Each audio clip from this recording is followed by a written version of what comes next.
Hi, welcome to Rose at Home. I'm Rose, and today I'm with Liam. Hey. It's good to be here. I'm gonna be honest, it's an honor to be on the show. I've heard a lot about it. My manager called me and he said, he thinks this would be a good fit for me, so I'm good to be here, honestly. He's playing the part of my son. Yeah, it's a tragedy. He couldn't make it, so... yeah, he looks like me. It passed pretty well. He's really handsome. He's really handsome.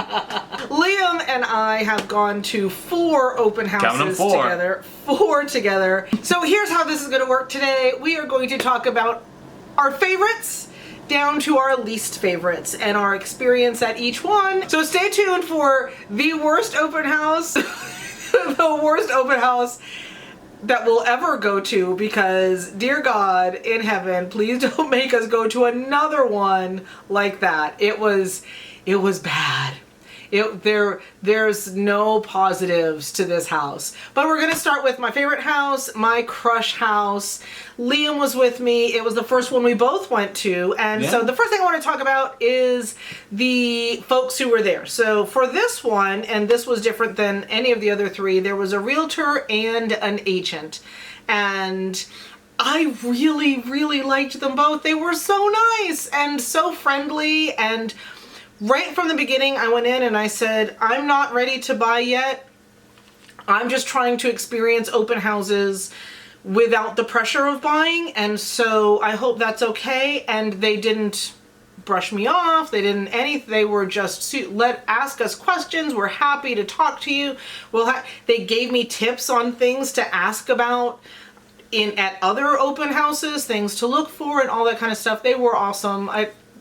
I can't say enough nice things about them. If they'd have said, hey, let's go grab a coffee afterwards, I would have been like, sure, absolutely, because they just seemed like good people and people that I would have liked even outside of this experience.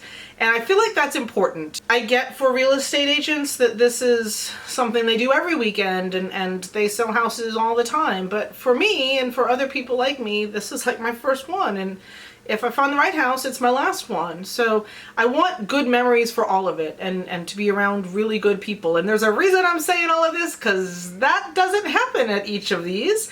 But Liam, your impressions of the folks at the first open house. The folks were great. They gave us a free gift card, which honestly my favorite part. Just give me free things other than like your business card. I'm winning already. Yeah, no, they were really sweet. The lady who was like kind of like the main, like, she was their Saul Goodman.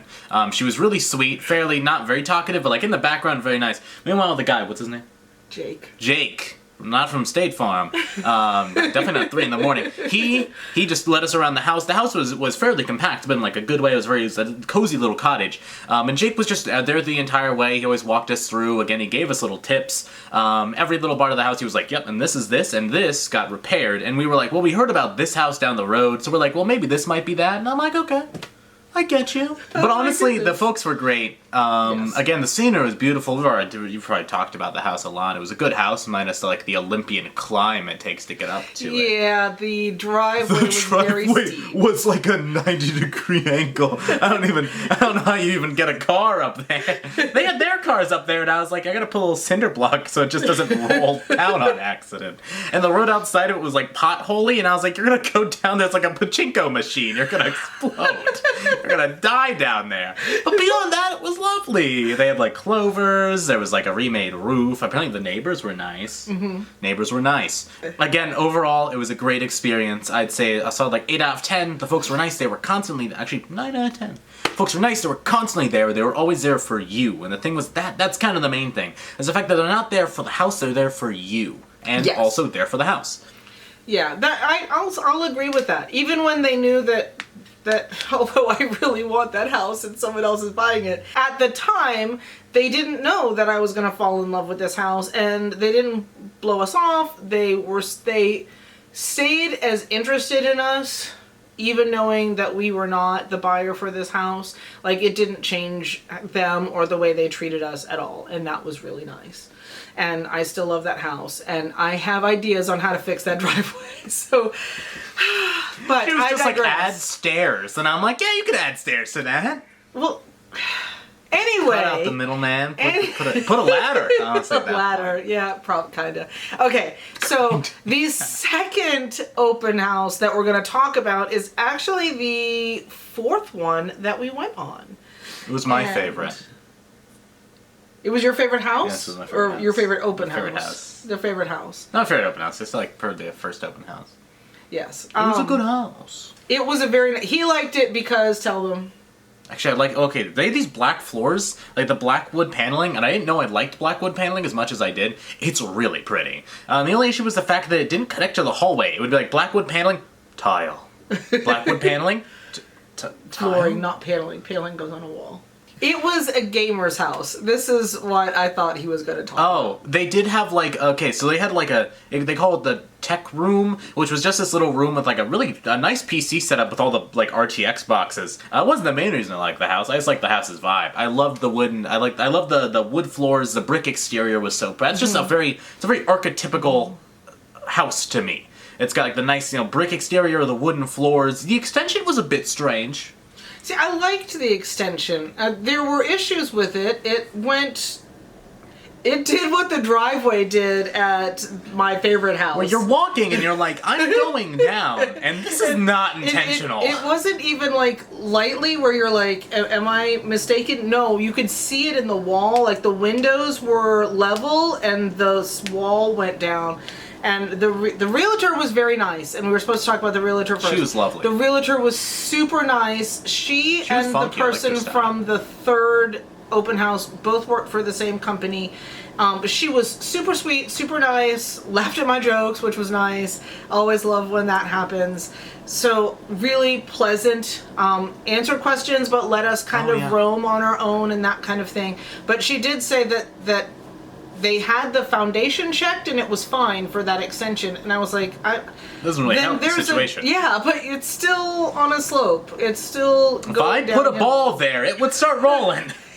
Not in the good way. So, but I liked the existence of the way they had done the extension. It added a lot of extra living space to what was a fairly average sized house, and it was like really, except for the slope, super usable area and lots of windows in the extension and all of that. So that was nice. I didn't like the super dark floors. If I had bought this house or to buy this house, I would probably pull up the super dark floors and put in something lighter. I know that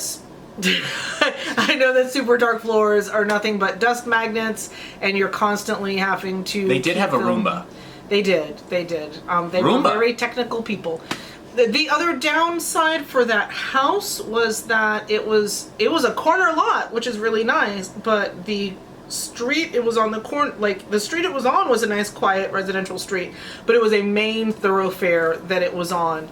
And when we first house. Yeah, when we first entered, we were in the kitchen, and I was like trying to be quiet and listen, and I couldn't hear any road noise, and I was like, well, that's fine. Where we are right now, we're on the corner lot of a very busy road, and we never hear anything in the house.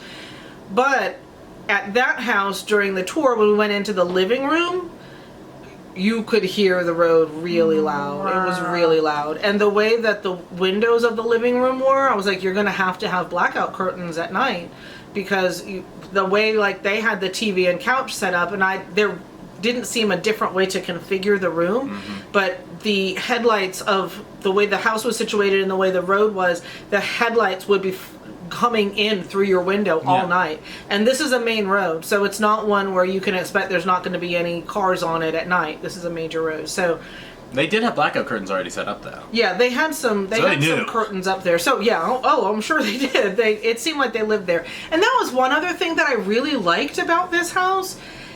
It was immaculate. It was clean, like they tell you to do, but it still had, I could still tell that this was someone's home.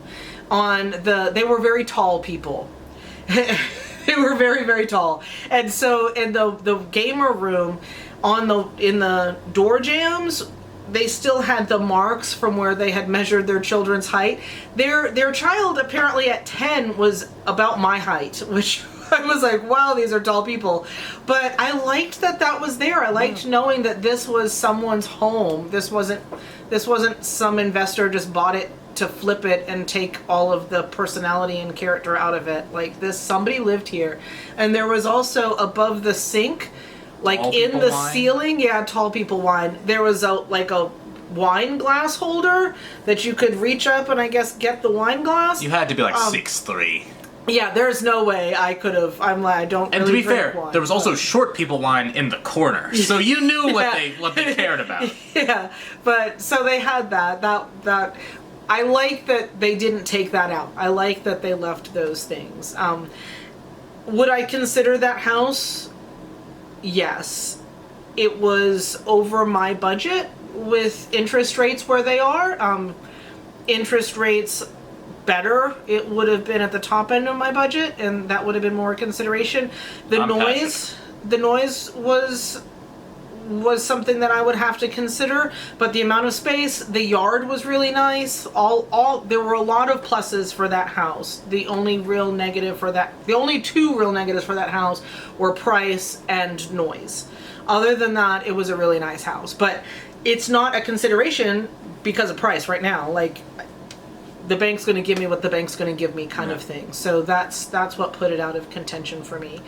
The third one I want to talk about is the third one that we saw. We saw this one before we saw the one we had just talked about. The agent worked for the same agency as the young lady at the road noise house. Yeah. This house was far. It was pretty far from my work, and that was one of the big deterrents that we almost didn't go to see it. So this is me being silly. I put it in Google, and the Google Maps told me 45 minutes, and I was like, do we even want to go? Like, maybe we should skip this one. I was like, no, we'll just go. We don't have anything else going on. This was the plan. It turns out that I had somehow or another put the Google Maps on bicycle. And so it would have been a 45-minute bike ride from here. It was like 15, 20 minutes in the car. It was no big deal. But from here to work is 15 minutes, and if it's 20 minutes to there, that's a really long commute for me. So unless it's absolutely perfect in every other way, that commute thing is going to take something off the table for me. But realtor, I thought he was very nice. What did you think? I feel like if they both had to fight, I think she would still win. But like, I kind of really liked his vibe. I think the thing is we didn't get to experience him as much. He was talking to some like other guy for most of it. But when we talked to him, he seemed really sweet. He was very open about a lot of the things. He's very open about the house for the most part, and was very understanding of like, yeah, that seems kind of strange. But he was open about their process. I think that was the most interesting part, was the fact that he was very open about how they kind of, as a realtor, how they sell these houses and like what they ask people to do beforehand. And he was like, talked a little bit about the owners, why they might be wanting to sell, and explained some of the interesting things in the house. Once again, another addition that you could see, put a ball on it, and you would definitely start to slide down. Yeah. Two in a row. We had like a little like ball roll down section. Angles, people need to work on that. Seem to be the theme of our house searching. Can we get a hashtag slopes in the comment? Hashtag slope gang. Hashtag slippery slope. Hashtag. Put slope in the comments down below if you've watched this far. Okay, Don't do that. No, yes, please do. Like, comment, and subscribe. Okay. Don't listen to her. It's crazy. I'm trying to talk about slopes here, please. So the realtor was super friendly, super just pleasant. It's someone that, again, if I were buying a house from him, if he were the realtor we were working with, I would be totally comfortable. He seemed very personable and knowledgeable, and you can be both at the same time, which is, I think, kind of needed for this job. There were cats in the house, and I asked if they came with it, and he went, maybe. And I was like, oh, okay, all right, now we're talking. So they had a cat condo attached to the outside window. Looks like it was a prison, little cat prison. But it had like, it was attached to the window with a little, you could open it and the cats could come in the house and out. The house was super clean. Like, there was only one room that I could smell any type of animal smell. I'm saying they had a lot and of pets. That was, yeah, he said there were 3 dogs and those 2 cats. And there was one room that had, like, not a bed, it had like a futon kind of thing. And I'm like, I think this is where the dogs sleep. You just kind of got that sense. And you could smell Pet. Vibe. Yeah, you could smell Pet a little bit in there, but they had cleaned. It was, there's a reason I'm bringing this up again, because we got one coming up. So this one, it wasn't an unpleasant experience going there. It was just that the negatives really outweighed the positives on this house. First off, the commute, which we've already discussed. Second off, the house next door. Apparently the man next door does like auto repairs or something. He collects them. He collects them. Well, it's not that he collects cars. It's that he collects butchered and dead husks of cars and claims that he's going to fix them. And they were covered in dust. There were like 12. Multiple of them in the driveway, some out in the road, and multiple of them up against the fence. Yes. And now the backyard had a chain link fence, but you could tell because the owners put a green tarp covering up and hiding the section where there were like 12 rusted, gutted shells of cars next to And the realtor was like, oh, I think he repairs cars over there. And I was I'm like, I don't think so. There's like multiple years worth of pollen on some of those. There's a level of repair. I see that from where I was. Those cars haven't moved. So that was a big kind of like yikes. And the bigger yikes is the fact that if he does auto repairs, he's going to be doing them and you're going to hear it. Yes. And that's something. Yes. So that was directly next door. The yard, though, which you couldn't see his... I can't have my hand. You couldn't see his car repair because they had like green tarp covering that part of the chain link. I was like, okay, I would put in a wood fence or something, and that might help. Yeah, totally hide him away. But the rest of the yard was huge. He said, the realtor said that they purposely bought that for their dogs to have space, and there's plenty of space if you had big dogs for them to run around. It was really nice, really well maintained. There were like 2 sheds for like lawn equipment. There was like a garden section with stuff growing in it. It was really, really nice. Oh, it had a little pond with a frog. There was a little frog off there, and I was like, I like his vibe, dude. I see that frog, and I'm like, I get that frog. I understand him. He's sitting there contemplating life, and I'm like, It was a frog sculpture. It wasn't. There was not a real 3-foot tall frog sitting there like contemplating life. I can believe that though. He's like, have you seen the cars? And I'm like, well, sir, I kind of have. And he goes, atrocious, are they? And I go, well, I guess so, Mr. Froggington. I guess so. I loved him. He was a cute little frog. It was a cute pond. It was really homely. If you look out, you got a beautiful view of like the woods and then like power lines, which went through the backyard. That was the other downside to this one was it had the not like regular street power lines. It had the big, huge metal monstrosity things that run through. I don't know what they're called. Maybe we'll put it on the. I think that's for oceans of water. Pylons. I don't know. The really big, like, we're bringing electricity to the city through here kind of things, and it was directly next door. Like, I mean, like, it was butting up against the fence. Yes. So, and I actually Googled, which I know Google is not a medical professional, but I found like different websites said different things about the health risks of having those giant lines so close to your house. And I was like, You could be a superhero. Well, that origin story? Pylons? Pylons. Maybe. But yeah, on both sides of this house, it was like, the junkyard of cars, the wires of illness on the other side. Ball drop. The 90-degree ball drop. Pantry. And the room that was, it wasn't an add-on, it was a converted garage that had the slope thing in it. So if you're driving, you get a fun little like, woo! If you're trying to live there, it's like, oh, well, okay, here we go. Yeah, so there were too many negatives. It is also under contract. It went under contract really fast. There was a guy looking to rent it while we were there. Yeah, he was looking to buy it as a rental property. The person who was talking to the realtor, he came in was he immediately behind us or in front of us? Behind. Yeah, so because we both parked at the same time, because I was like, because when I first saw all those cars, I was like, is there like this many people at this open house? And I was like, wait a minute, there's no way those cars run. Look at them. And then there we went. So yeah, he came in right behind us, and so we were looking around, and he was just pretty much talking to the realtor, and he and his wife apparently have quite a few rental properties in town, and so that's, maybe he bought it. That would make sense to me, but that was exactly the kind of thing he and his wife were looking for a rental property, and I could see that being a rental. I feel like it would be easier to rent than to, I mean, they sold it really fast, so what do I know? I'm obviously not a real estate expert at all, because to me, the broke down cars on one side and the power lines on the other, and how far out of town it was, I would think it would be difficult to sell. But again, it got under contract within a few days. And right now, that's generally not happening with things that I'm watching on Zillow.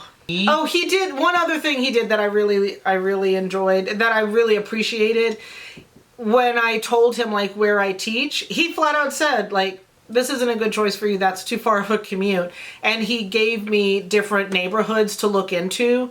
And he was like, hey, probably this is a good one. This would be a good one. Have you looked over here? And I was like, yeah, I'm watching those. Those are my preferred, but I'm trying to keep my, my options open. And so, but like, he didn't have to do that. He literally said, this is not a good house for you. Here's another option, or here's where I think would be good houses for you, which I thought was awesome. Like, he didn't have to do that. I think realtors have to be people. Sometimes. People. I think they should be. Yeah. Which leads us to the dog pee house. Picture it. Tallahassee. Wow. 2022. This is the second open house we've ever been to. First open house, Cottage Crush house. Perfect house, except for the driveway, but I didn't care about the driveway. The Promethean driveway. Wonderful human beings in there selling this house. Super friendly, super nice, super everything. If you'd have said, here, what's your ideal agent and lender person, write down personality traits, they seem to have every single one that would have been on my list. So that's the only experience that we've had at that point. Aye. So this other house is like a minute away from that one. Yeah. It's actually a minute closer to work. So this should be good, right? Wrong. No, this was not a good this was a terrible experience. So here's what happened. Worse for her. I just kind of chilled out. So first off, we park. We're walking up to the house, and there is a sign. This is not a handmade sign. This is someone spent money on this sign to put it on their house. And it said, don't knock on our door, don't ring our doorbell, we're not interested in what you're selling, we don't care about your church, or something like, stay away from us. The first two lines I'm pretty sure I've got right, but I'm not 100% on the language for the rest of it, but it was basically, you're not welcome here, go away. And I was like, is this the open house? Because I'm reading the sign, don't ring the doorbell. And I was like, oh, they want us to just go in. Don't knock on the door. So do we just open the door? We're not interested. And I was like, whoa, wait. You're trying to sell us the house, pal. Yeah, you're holding an open house. How are you not interested in us? I don't understand. Under that sign, so the way it was there was the "You're not welcome here" sign. Immediately under, in the same window, immediately under, "Smile, you're on camera." And then in the next window down was "Beware of dog." And I'm looking at him and I'm like, are we sure we want to go in there? All joking aside, I think I can speak for both of us when I say we felt very unwelcome in this home. I'm not even going to say home. We felt very unwelcome in this house, just from the signs. And I do not understand why the realtor, I don't understand why the realtor didn't tell the owners to just take them out of the window for 5 the length, seconds. for the length of the open house. take them out of the window. The dog's not there. There's nothing to be aware of. They're not nailed. It's glass, so at best they're tacked up. You can put them back, but just take them out of the window for the open house. But from the get-go, I felt so unwelcome. But I was like, nope, we're here. We're going to do this thing. And then it began. And then I opened the door. And the smell. That's why I call it the dog pee-pee house. It smelled like... Someone hadn't trained their dog. It smelled like the dog has been going to the bathroom in the house for years. For a long time. Like, it smelled like dog pee. And I was like, oh, they had a backyard. So my question was, did they just not clean it? Or did they clean it? And there's no getting rid of this, like, you're going to have to do major things to alleviate the smell. And so that's where my brain was. And then I walked 3 steps in, and there sat the agent. And she was not friendly. She did not answer questions. She actually did not even stand up. She was sitting. And she did not stand up. And when she answered some of your questions, she didn't answer mine. Every question I asked, she responded with, I don't know. I don't know. And she kept doing, make sure you can see, she kept doing this with her hand. Just go look. Just go. Just go. Just. She kept making this gesture. And I was like, lady, do you not want to sell me a house? Oh, okay. That's okay. But I don't know. I don't know. So I was like, all right. So I don't remember what she answered for you. I thought she was great for like the first 30 seconds. Yeah, she talked to him. She didn't really talk to me. She did show me the fact that the house had like a little hidden like bar closet, which was neat. She doesn't drink, and I can't drink yet.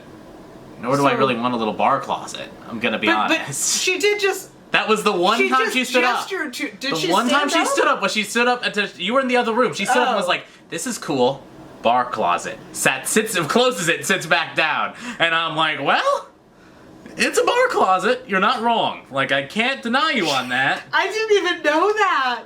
She showed me the bar closet. The one bedroom we went in, he thought it was cool. I did not. It was a standard bedroom, and then just randomly there was like part of the wall which was just like a slit, and I'm like, that's neat. It was like it was like 4 squares, and then randomly there was like a little divot put in, a little triangle in the corner. Oh, I don't even know what you're talking about.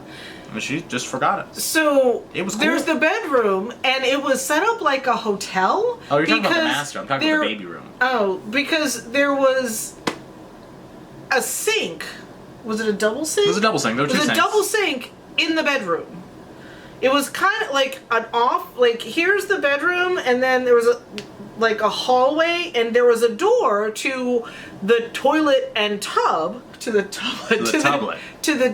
toilet and tub, but the sink was in the bedroom, and I just thought that I was like, that's weird. I'm not in a hotel. Why? I don't really need that right now. Why not just finish the wall and have a bigger bathroom instead of putting this? So it seems like but it's not a bigger bedroom. It's still kind of the bathroom, but it's weird. It was just weird to me. I don't understand it. I've seen multiple pictures on Zillow now of other houses that have it, and I'm like, I don't get it. Anyway, I don't want to brush my teeth and all of that stuff while someone's trying to sleep, but it doesn't make any sense wrong. to me. So that was weird. The baby crib was fine, and I was like, that's probably why they're selling. That's one question I asked, like, why are they selling the house? It would make sense. They're selling the house because of the baby. Now she's like, I don't know. I'm like, they want to change. They want a bigger place. They're moving to California. Whatever. Like, I don't know. It just isn't a good answer. We were convinced though that the dog would be something a little bit more interesting, and we have a big "Beware of Dog" sign. Yes. And then we see next to the bed are these tiny little doggy steps in order to let the dog up. And I'm like, oh, you have a... Okay.